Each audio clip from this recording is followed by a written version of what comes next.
Alrighty. So today is Aparigraha again, non-possessiveness. Um, so thinking of non-possessiveness and how we cling to things all the time in life. This is supposedly true. In India, the way they catch monkeys, or the way they used to catch monkeys, was to make this like cage and put a bunch of bananas in it. And then the monkeys would stick their arm in and grab a banana and try to pull the banana out. But the bars, the space between the bars and the cage, or how they were lined up, weren't big enough for the banana to get pulled out. And then the people would just go and grab the monkey because the monkey wouldn't let go of the banana. The monkey would just cling and cling to this banana, and it was more important than anything. So it made it very easy to capture the monkeys. And this was given as an example of how we cling to things in our life, like how we hold on to it. What we possess possesses us. And I can give a great example of this because I'm in the middle of coming face to face with my possessions.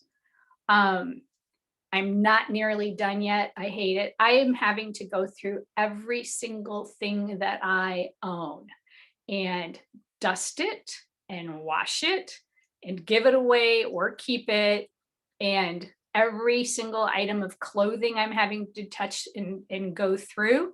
And I am a little shocked at my amount of possessions. And I have gotten rid of so many things already. But right now I am feeling owned by what I own because it's just leveled me having to do this much cleaning for cleaning up my allergies and the environment. So when we have a tendency like to go to Goodwill or buy things on sale or whatnot, like, oh, that's really cute, that's just a great deal, I'm just going to buy it because I sit in my new Goodwill clothes. What we're doing is we're just accumulating more possessions in our life.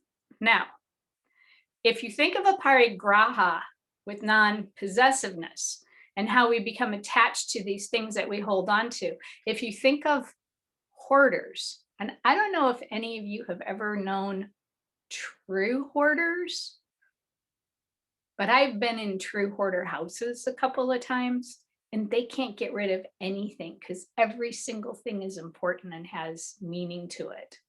And they are truly owned by their possessions. They can't let anything go. And then there's people whose lives seem very tidy and organized and everything seems fine. But then you find out that they have tucked away, like even a rental space filled with storage boxes of stuff that they just aren't willing to let go of. So if you think of this, when we've just studied brahmacharya, which was non-excess, you see how that excess can cause trouble because we become attached to it with the possessiveness. So once again, you see that blending of these two together and how they interact and interplay. Now, you could be a minimalist, but if you're truly attached to every single thing you own, you are still kind of weighted down by the world. On a very easy, like, okay, so the clutter, if we have clutter in our space, it prevents us from physically moving. But if we have subtle attachments to beliefs about ourselves or beliefs about our self-image or how life should be, or if we have beliefs about how others should be, we are possessing those beliefs, and it affects our interactions with other people because we are so attached to holding on to these images or these ideals that when the other person doesn't live up to it, we're disappointed in them, or we feel like we have to be presenting a certain way all the time and maybe get anxious if we feel that we didn't present that way in public. So clutter in our space can prevent us from moving around or navigating easily or cleaning the house easily. But at the same time, clutter in our minds can also prevent us from moving on.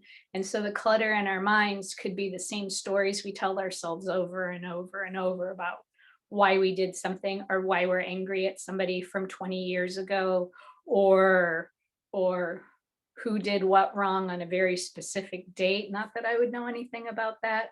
But it seriously does detract and detract us from moving forward. And so every time I'm studying, I keep bringing this up, I'm studying the Bhagavad Gita, and maybe next winter, if it gets long, maybe you guys, some of you might want to do a book study on that because it's really great. But when they talk about letting go and not possessing things, they talk about that as a way of advancing the soul and the intellect, of actually growing closer to God. So it's not like you need to take vows of poverty like a monastic, but losing that attachment, losing that possessiveness over everything is truly a way to free your consciousness so that you can be more connected with the divine, and so that you can navigate life much, much more freely. So the homework assignment for this week, week 2, is to look at the physical things you have surrounded yourself with. Do these things make you feel free and light, or do they have a hold on you and make you feel heavy? Remember, what you cling to clings to you. Experience the difference between enjoyment and attachment. So yeah, I have really reflected on this one a lot with my recent cleaning of the house. So have fun thinking about that. All right. And now is the time for yoga. So if you would please, we can come down to our mats. You'll want to have a chair nearby and rolled up blankets or blocks for under the knees again.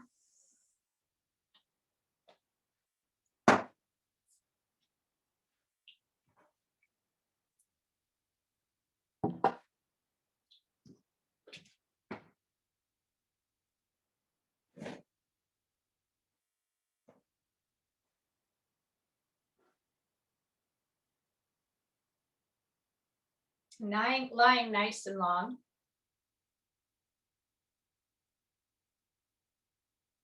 Just do that soma scan, going from the top of the head down to the soles of the feet.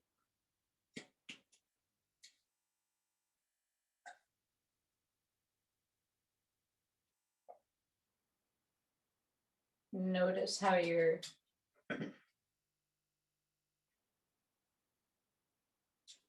lying on the mat.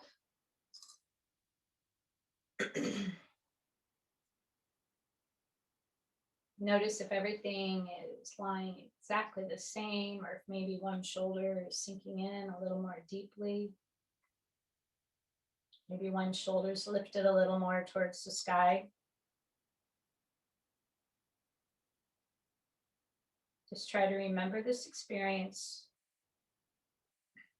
and take a snapshot of it.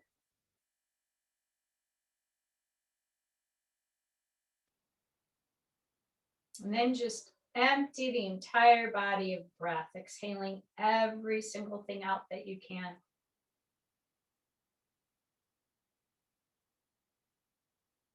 And then begin with that umbrella breath,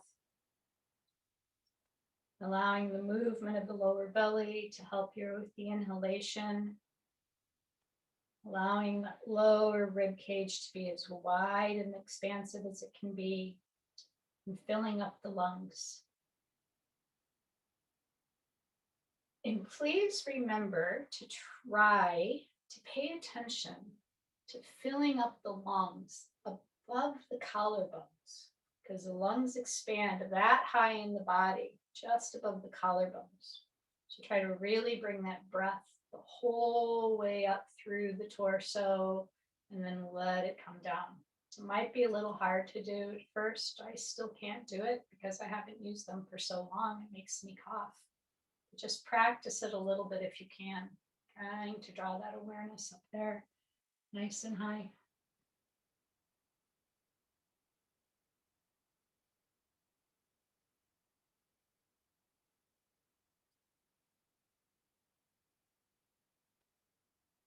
Nice, long, slow breath.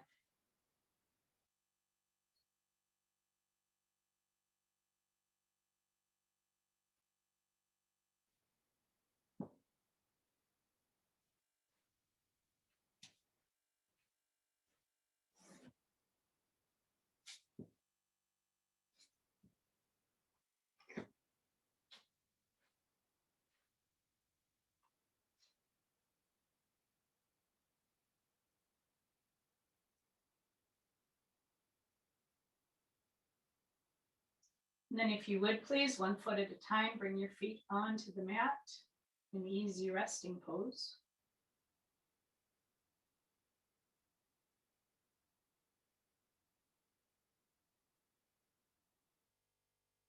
And just really check in with your body to see if it's lined up properly.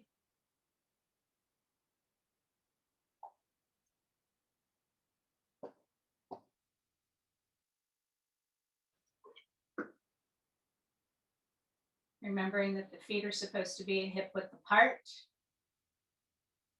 knees not dropping out or dropping in. Check the weight distribution between the heels and the balls of the feet and make any small adjustments that you might need to make to bring that into balance.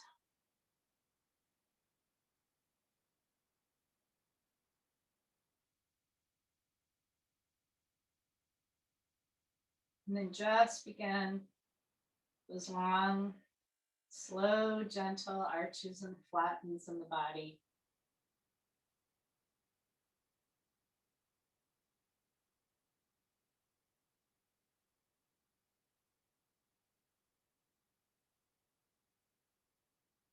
Paying attention to the movement of the muscles. Noticing how the bones themselves come in contact with the mat as the vertebra of the spine roll down into more contact with the floor and then release.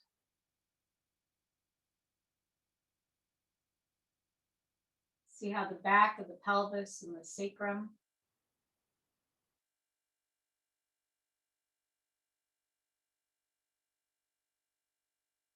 roll on the mat.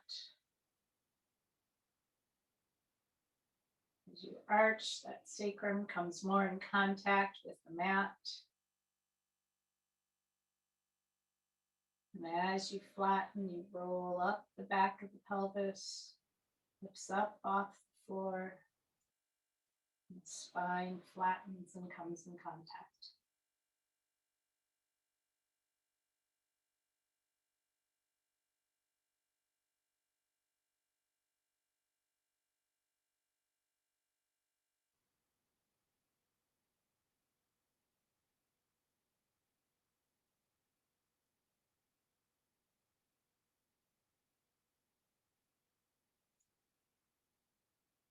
And then go ahead and allow the shoulders to join in.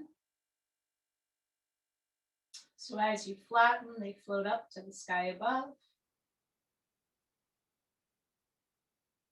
And as you arch, they gently press down into the mat below.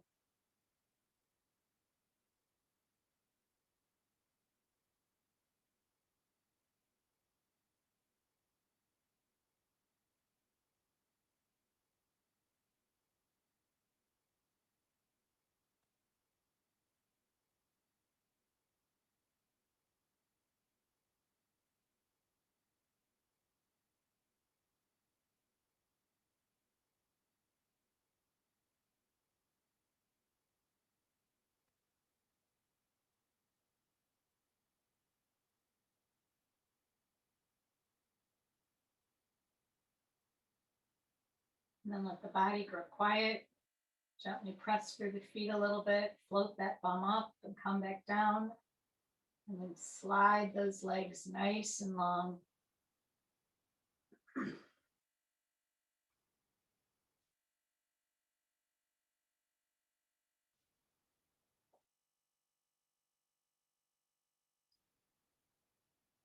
Feet should be about a hip width apart, maybe a little bit more. Do another little soma scan from the top of the head down to the heels.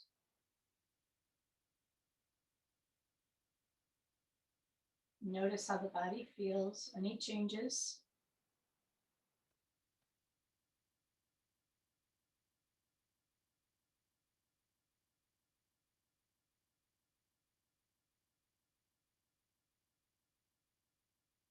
And so then your feet are flopping out at all. We want to roll them upright in neutral, Goldilocks spot, so they're not dropping in towards each other, not dropping away, just right, pointing up to the sky. And begin with our in-leg inversions and eversions. Let's see if you can go so slowly. Really noticing that movement of the leg and the hip socket, how that bone is rolling back and forth.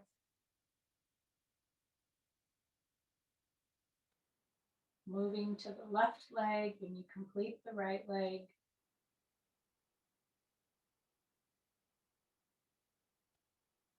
Slowly working back and forth in the body.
Then complete the set that you're on.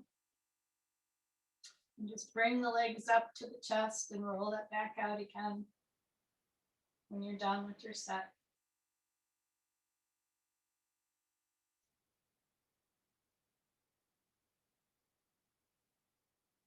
Maybe you can slide your hands down to the soles of your feet and do a bit of a happy baby, or hold on to the ankles.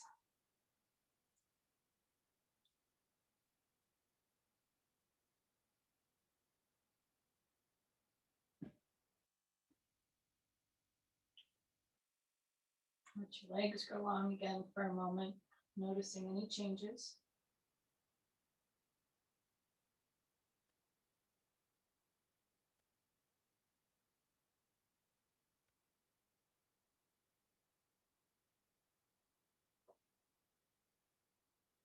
And then roll your body over to the right side and push yourself back upright into a seated position. And we are going to do that yin butterfly again today. So remember, if when you're in this position, sitting up, if you feel like your sacrum is tipping backwards and you want to prop your bum up in the air just a little bit on a blanket or a pillow, you want your feet, your heels about a foot away from your crotch, but you can also have them further forward. Just find that spot that works for you. And then figure out how you can prop your legs so that they will be at ease in this position.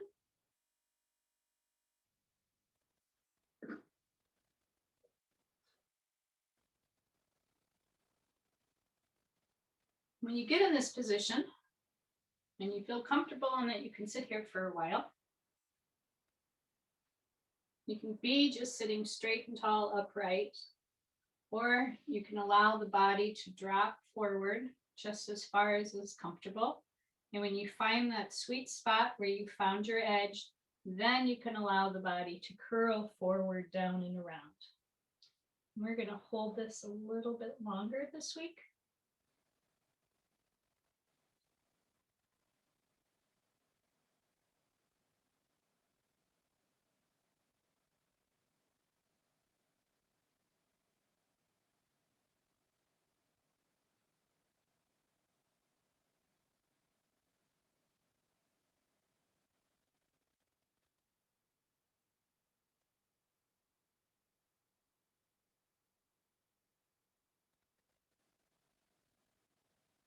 You may feel like your body has released some, and if it does, on the exhalation, you can feel free to round down a little bit further.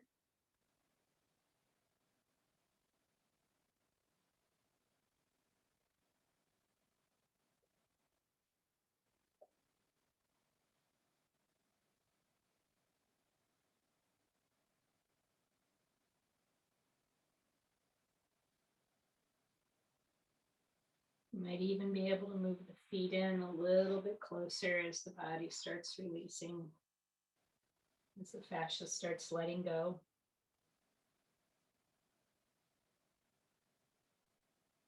At any point the body is asking to get out of this position, please honor that.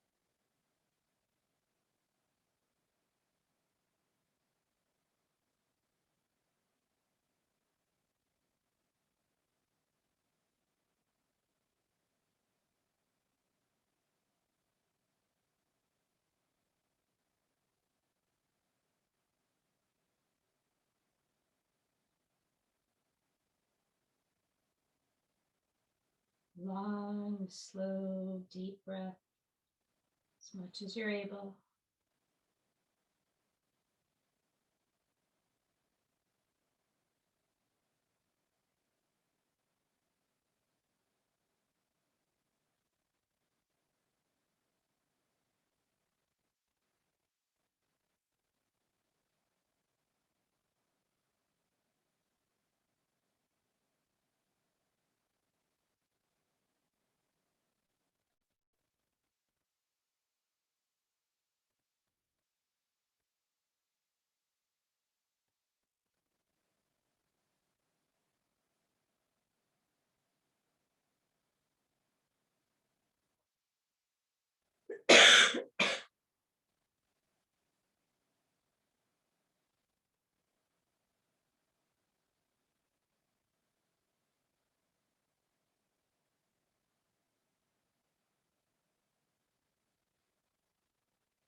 And slowly begin to come out of that rounded position, bringing the back and spine up nice and straight, sitting upright.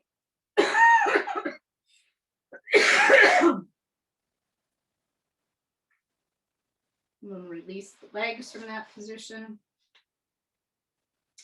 And keep your pillows close by though, because you're going to use them again here.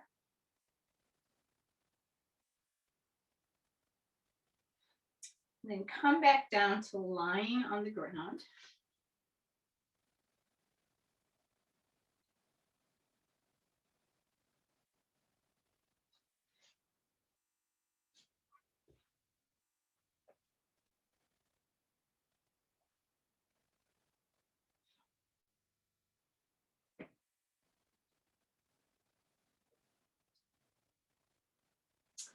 So if your hands are down at your side, slide them up as close to a T as is comfortable in your body. And let's just start with the right palm up, left palm down. Gently rolling the arms back and forth so that the opposite palm is always, one is open to the sky and one is open to the ground.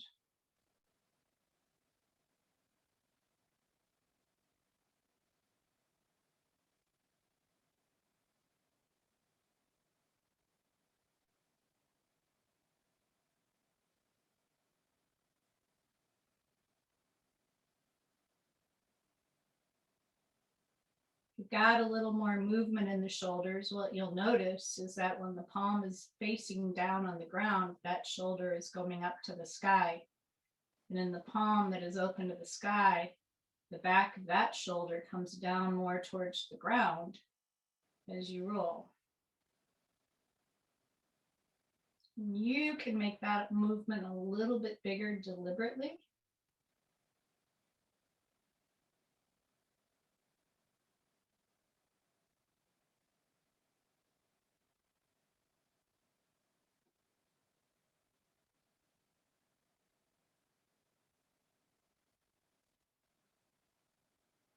And let the arms go quiet. They can stay at the sides, or you can bring them back down towards the body if you want to break. Or put the hands on the belly. And then allow both knees to drop to the left. You're going to feel that right bum cheek come up off the ground some. We're hoping for a twist in the lower spine. And pause there and swing them back up, over, and back down on the other side.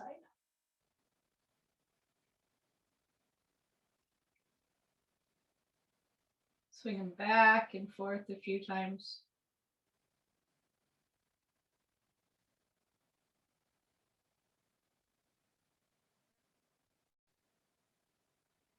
Notice how the back of the pelvis and how the sacrum will roll from right to left. You'll feel a little more contact and pressure as the knees roll back and forth.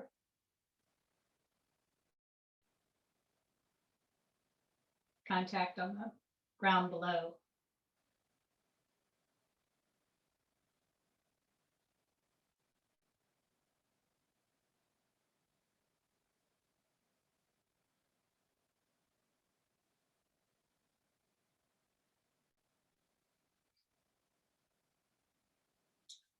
Then complete the set that you're on and bring the knees back upright.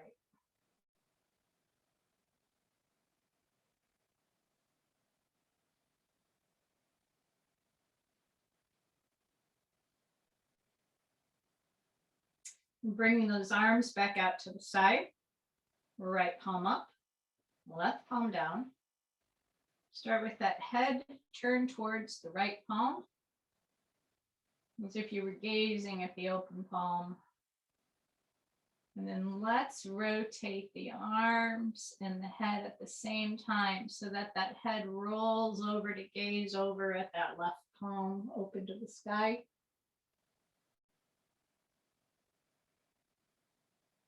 The head We'll keep rotating, always trying to gaze at the palm that's open to the sky as the arms are rotating.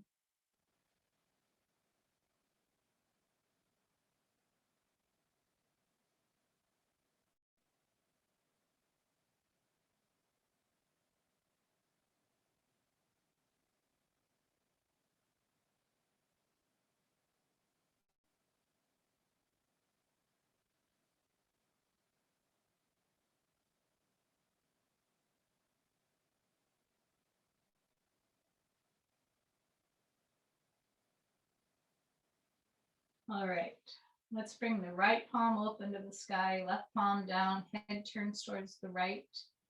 Drop the knees to the left in the opposite direction, all this cross-lateral movement in the body. Let's try to roll the arms and the hands and the head and the knee and see if we can get it so that the nose and the thumbs and the knees are pointing up in the air at the same time. And make a mental note of every time that nose crosses the midline. If you've got a better imagination, envision a little flash of light there when that nose comes across.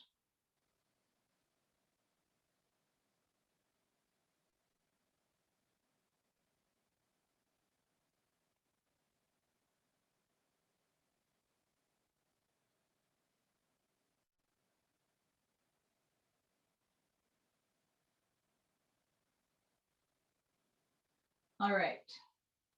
Now with the knees dropped to the left, get over in that position. I'm going to ask you to prop how you need to with the blanket underneath the lower left knee if you feel you need it. And you can even use another blanket between or prop between the right leg and the left leg to fill up that space. And the head will be turned to the right. Right palm up into the sky. So we have a twist in the body, knees to the left, head and palm, head is to the right, palm is open to the sky. And we're just going to lie in this nice twist for 2 minutes, allowing the body to relax and release here.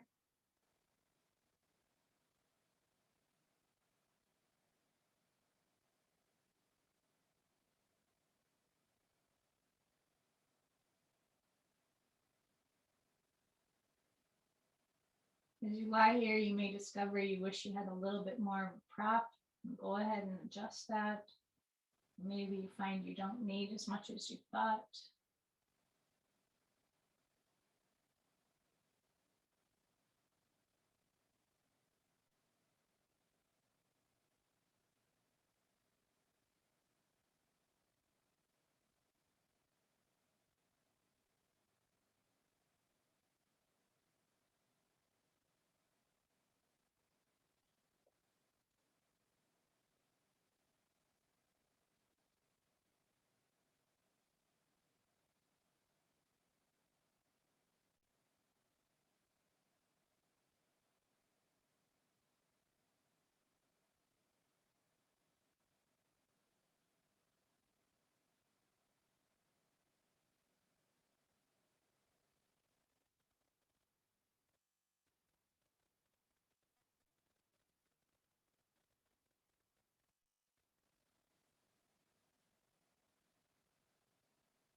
We're almost done on this side.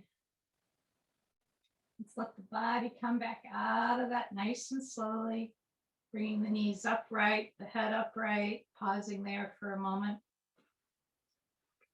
Even letting the knees fall together in yin resting pose. Let's pause here for a moment. A little bit of a break in the body.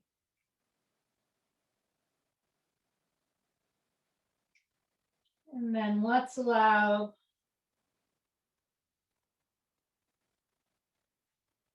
knees to drop to the right.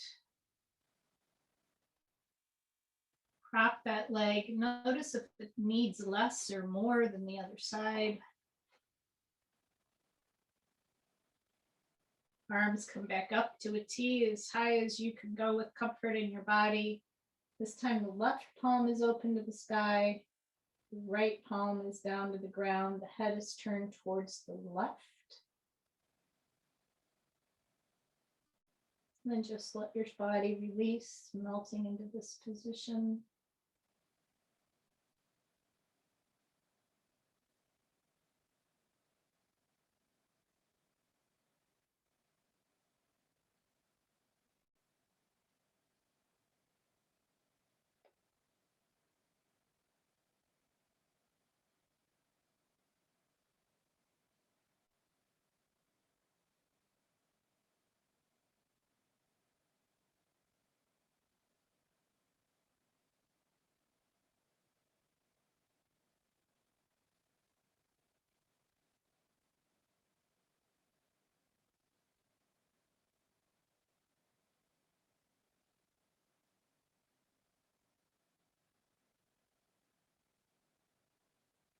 I have a minute left in this position. If your body's asking you to come out, please honor that.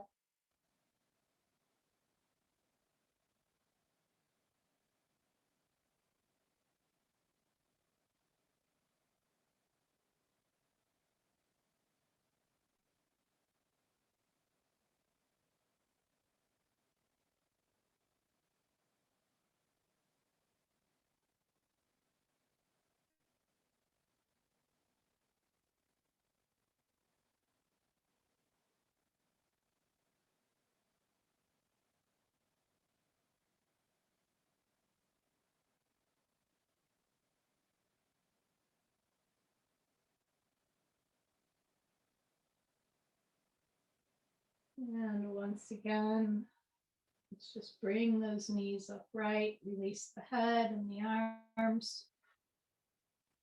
Let those knees drop in towards each other.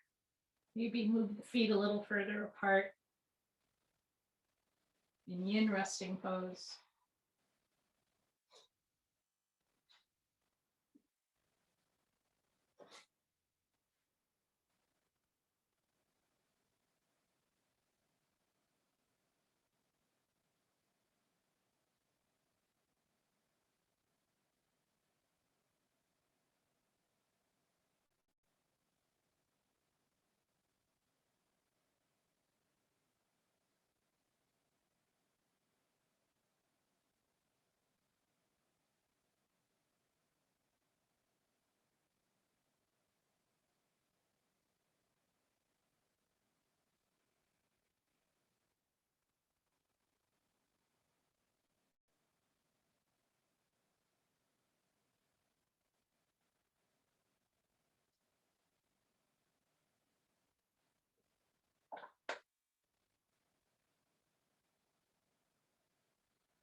And then you can hug your knees once again to your chest and roll your back out.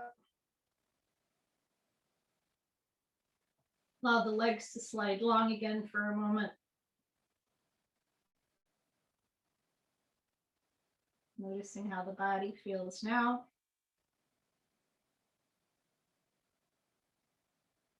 Let's slide that left foot back up so that the knees in the air and the sole of the foot's on the ground. And press through the sole of the left foot and the back of the right heel. And lift that hip up, rolling that pelvis over on its side. And then lay on your side for just a bit here. Take a couple of breaths.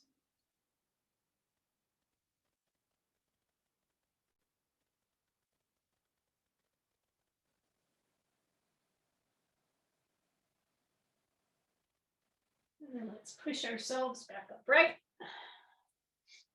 to a standing position.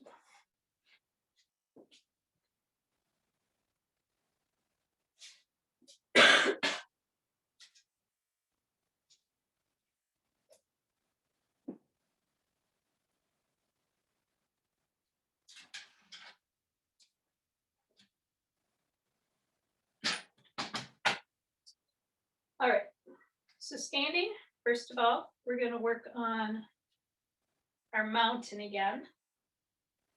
And if you remember in our mountain, let's get into that position first. Really feeling our heels sink down into the earth below. Noticing how our hips are. We don't want them tipped so that the bum comes out and we get an arch in the lower back, but we don't want it rolled forward. We want to be just that in-between spot. So we're not spilling our pot of gold. Rings of Saturn, if we had them, they would be nice and even here. It should feel almost like there's a tail coming out of the base of the spine connecting with the ground. When you get in that solid position, you truly have a little bit of flexibility, but you have a lot of strength and stability here. The knees should not be locked. Paying attention to the fold here, that crease spot, top of the legs where they connect right here at the hips. Inhale, and then exhale slowly, and only move forward 3 or 4 inches at first. Noticing how the sit bones move apart. Inhaling, come back up. Noticing how the sit bones move back together. And repeat this back and forth a little bit here. Feeling the movement of the sit bones in the body.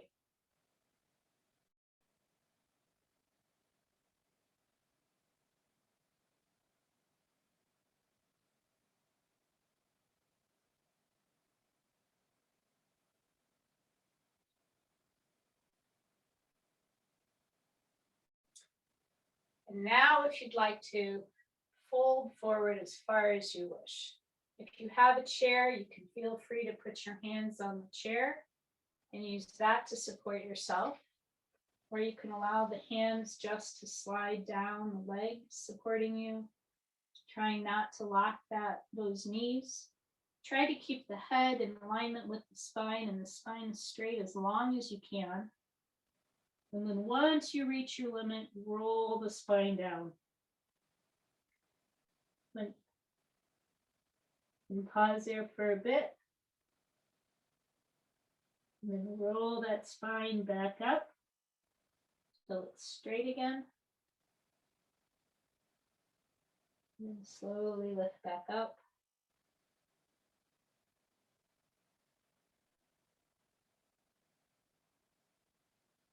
Let's repeat that one more time.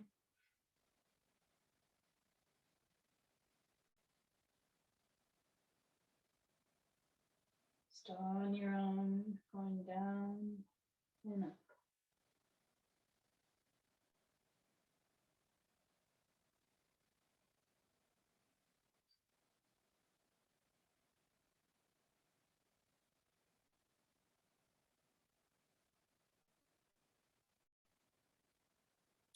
All righty.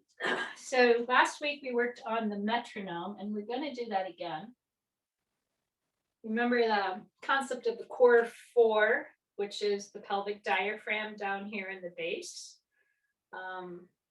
The transverse abdominis muscles, which are a couple of layers in from the rectus abdominis, the multifidus, which are all those little muscles that come up and down along the spine, and the diaphragm across here. This really uses all of those muscles, but only if you do continuous breathing and don't hold your breath.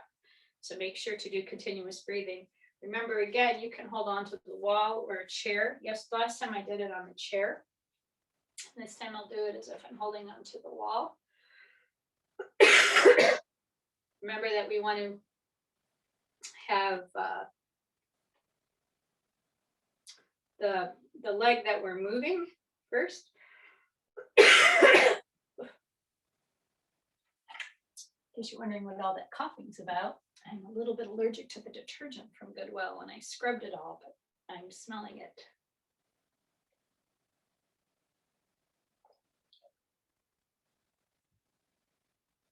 Okay.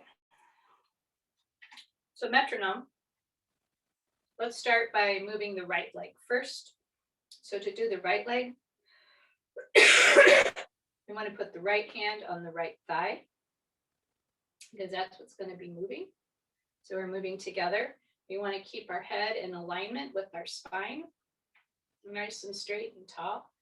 And inhale and exhale. Go forward. Just as far as you can gently move in alignment. Keeping those knees a little soft and not locked. Inhale, coming back upright. Exhale, folding backwards. Inhale, coming upright. Exhale, folding forwards. Let's just move in and out of here for a bit.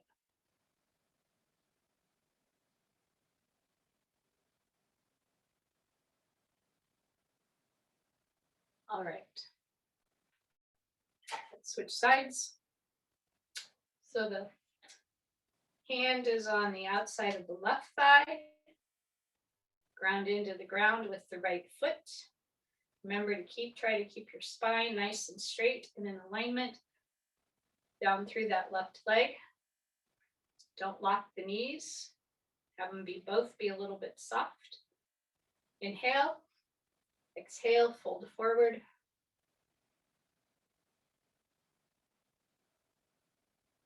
Inhale, come back up. Exhale, fold backwards.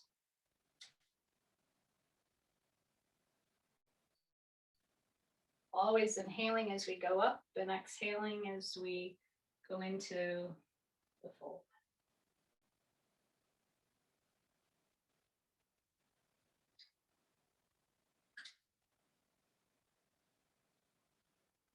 All righty.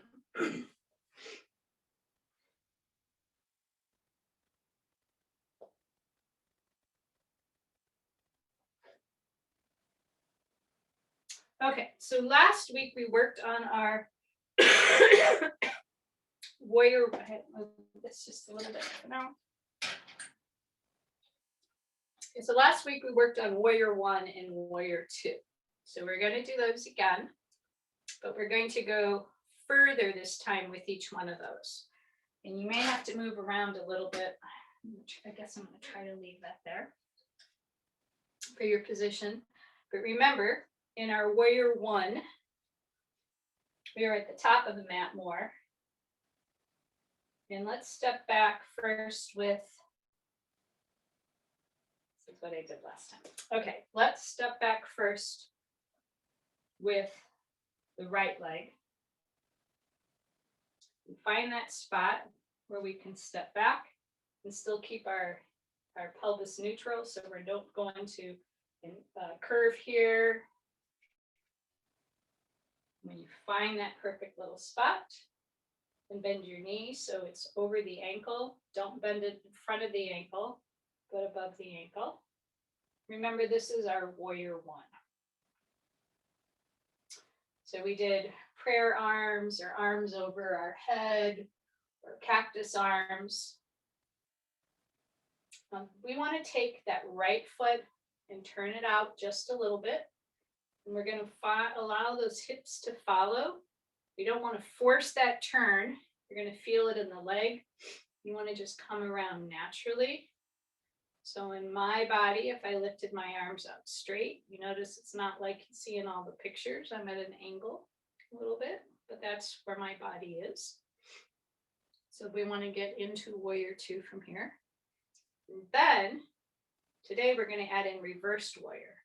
So we're going to bring the arm that's behind us down to the back of our leg, and we're going to lift that front arm up. Now, if that is hard in your body, just go ahead and come back like this. You can put a hand on the hip. That's perfectly fine. You could even maybe put your hand on your shoulder. So that's our reversed warrior. Coming out of that, let's just go ahead and bring our hand down onto our knee and bring this other arm up in the air and maybe even over our head for side angle, or you can just leave your arm down.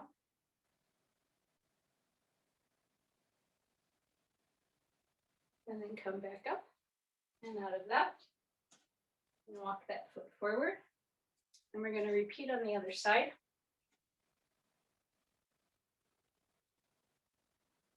This time, we're going to step back with that left foot, right knee bent. And find our warrior one.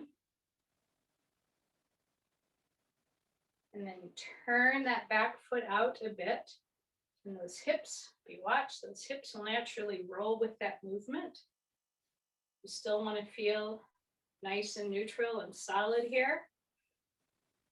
Notice where your arms are. You might notice that you've gone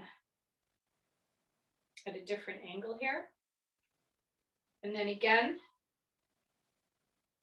allow this back arm to slide backwards and to a reversed warrior. Now, if this arm can come up with it to the sky, great.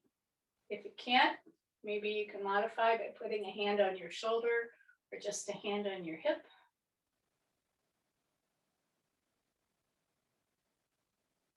Then coming up out of that, slide the arm down on the knee, or you can even go deeper onto the elbow if you wish. And if you want to bring that arm up, feel free. You can look at it. Or you can even extend it over the head. Feel free to leave that down. And then come back up.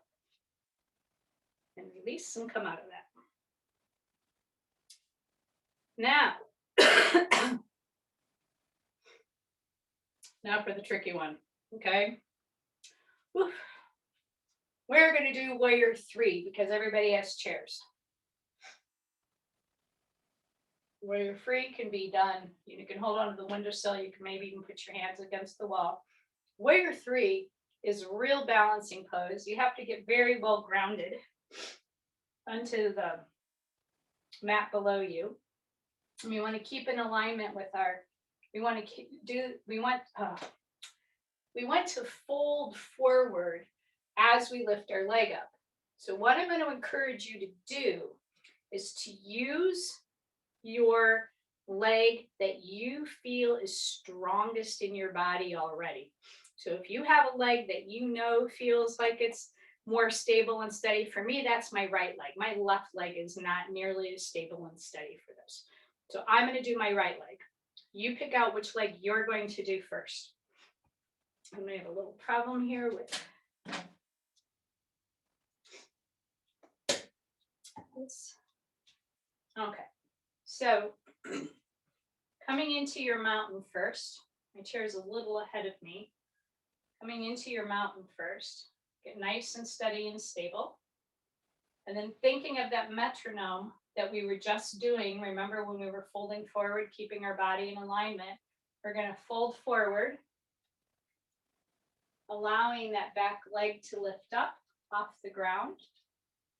And if you'd like to, you can bring your arms forward even. Balance that way. And then release and come back up. And we're going to do the same side again. But if you want to be brave, let's go ahead and try it then, if you'd like to. If not, still use this for your stability. You can go ahead and try to fold forward and come forward with your arms without holding on.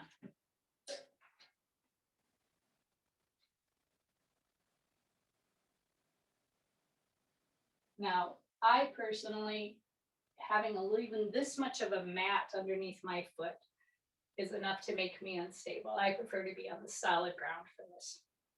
That's just me.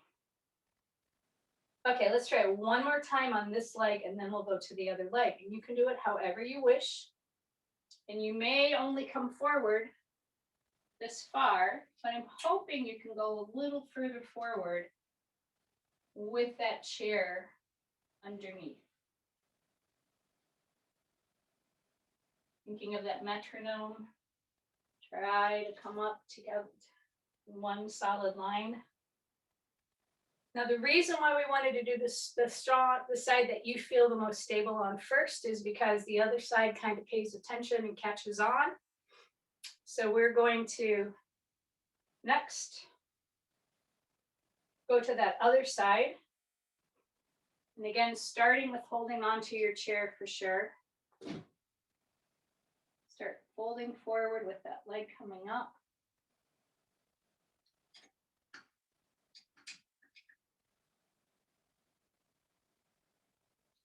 And come back upright. And notice the difference between these sides of the bodies. Just make an observation. It would be more ideal to not be leaning forward. So if you can, start by folding forward on your own and then catch the chair. I notice in my body, I don't know if it's really happening. It feels, whoops, I'm doing the wrong side. Huh. Yeah, there. It feels like I can't even lift my leg as high. Maybe I am, but that's what it feels internally.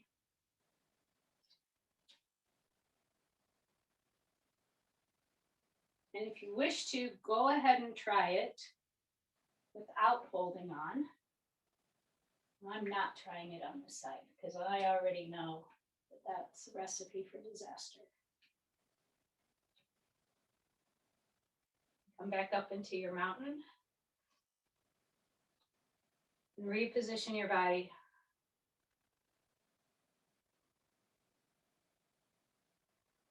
And notice how you feel standing here now.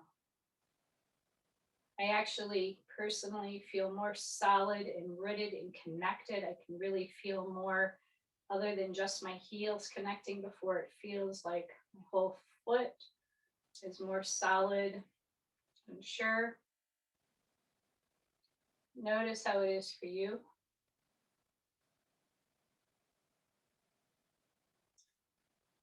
And then let's come to a seated position.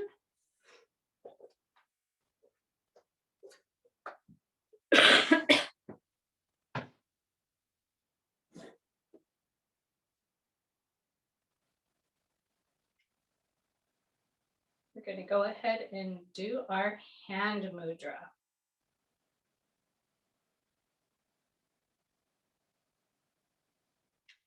So you remember, I actually read about Ganesha in a little book I have today. And apparently Ganesha, the elephant head god, I told you how he is the obstacle breaker. And this, to breaking connections. And so this mudra is the Ganesha mudra to help remove obstacles, which an obstacle are all our possessions to keep us from liberation. But also, apparently he's honored at the beginning of any endeavor. So when there is any religious ceremony, there's a little prayer to Ganesha. So if you'd like to chant it silently on your own, I just want to remind you that the one that goes with this is Om Gam Ganapataye Namaha. So I'm going to say it more slowly one time. Om Gam Ganapataye Namaha. We're going to hold this for 2 minutes. And remember, the right hand is the one that's supposed to be facing in towards your heart. And you're going to give a little pull to the hands, not too much work, but make that connection.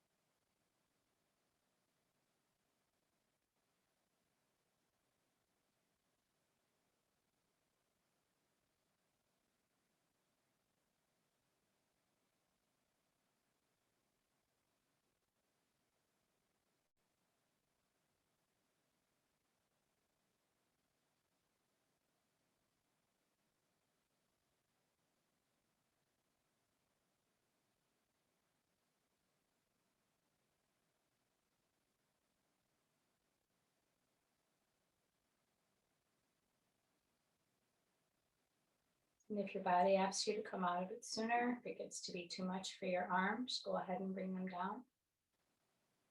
While the hands should be about chest height, if you need to release them but still want to stay in the position, you can come down most definitely lower if you need. Only got about 30 seconds left.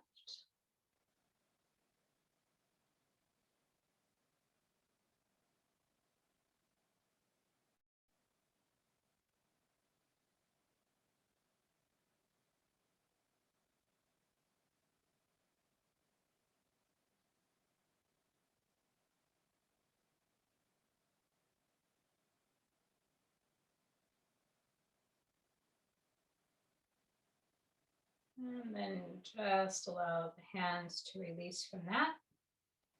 And we're going to go into our final relaxation. So we have been doing the 31-point practice a few times, so you could get a real sense for that. And today we're going to do the 61-point practice instead. So we're just going to expand on what we've been working on. So I'd like you to figure out which way you could be the coziest laying here. You can do this in constructive resting pose. It might be easier for you to do it though if your legs are lying nice and long. You can feel free to prop under the knees if you need to. Remember that needing those knees propped is a sign that you could do a little work in your psoas.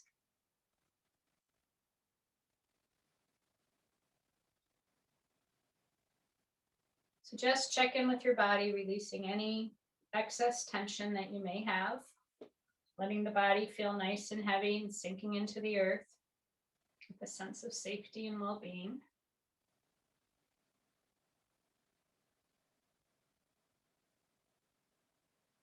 And again, when we come to each point, I'm going to ask you just to leave your attention there for a moment.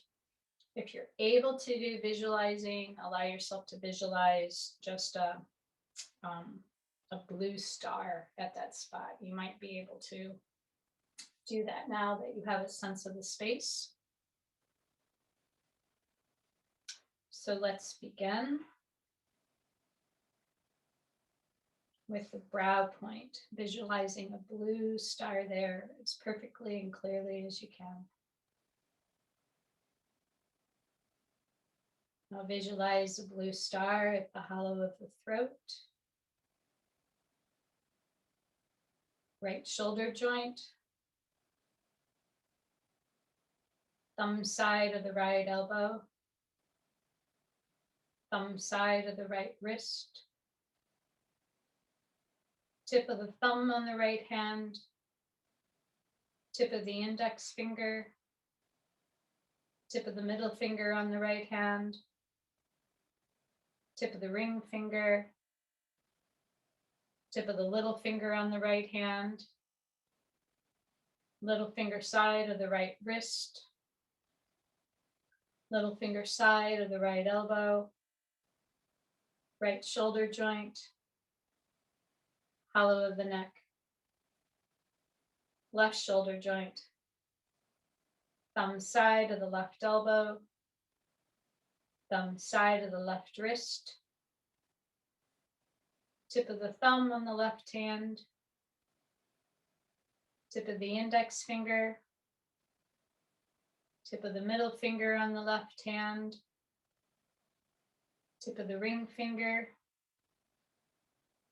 tip of the little finger on the left hand, little finger side of the left wrist, little finger side of the left elbow, left shoulder joint, hollow of the neck, heart center, center of the right breast, heart center, center of the left breast, heart center, navel point, top of the pubic bone, right hip joint, big toe side of the right knee, big toe side of the right ankle, tip of the right big toe, tip of the right next toe, tip of the right middle toe, tip of the next toe, tip of the baby toe on the right foot, baby toe side of the right ankle, baby toe side of the right knee, right hip joint, top of the pubic bone, left hip joint, big toe side of the left knee, big toe side of the left ankle, tip of the left big toe, tip of the left next toe, tip of the left middle toe, tip of the next toe, tip of the baby toe on the left foot, baby toe side of the left ankle, baby toe side of the left knee, left hip joint, top of the pubic bone, navel center, heart center, hollow of the throat, brow point. Now see your whole body connected with energy and brilliantly lit as a constellation in the sky, all 61 points shining like a star. Remembering that you are a child of the light and made of stardust.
Taking a nice full deep breath. Send that breath to the fingers and the toes and the top of the head, allowing the fingers and the toes to begin wiggling, rolling them on the wrists and the ankles, stretching and moving the body any way it needs to, and hugging the knees to the chest, and rolling the back out.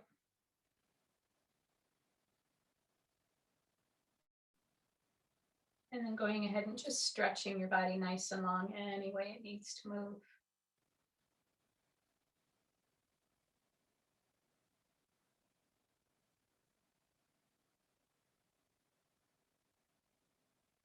And then hugging those knees to the chest again, rolling that back out. I'm going to ask you in this curled up position, if you're able to roll over onto your left side. Lie there for a moment, taking a few breaths. And when you're ready, push yourself up into a seated position. And get ready for 2 minutes of meditation before we close. And if you remember, you can choose to do that metta meditation. May I be safe? May I be happy? May I be healthy? May I live with ease of heart? Or you can focus on the movement of your breath, doing that nice, long, slow, umbrella style breath, inhaling and exhaling, and just paying attention to that. And if thoughts come, let them go.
All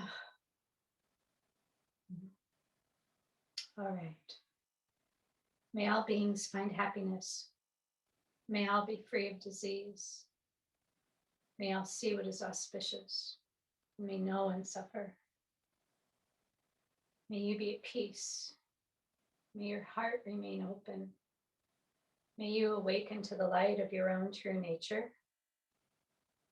May you be healed, and may you be a source of healing for all beings. Om Shanti, Shanti, Shanti.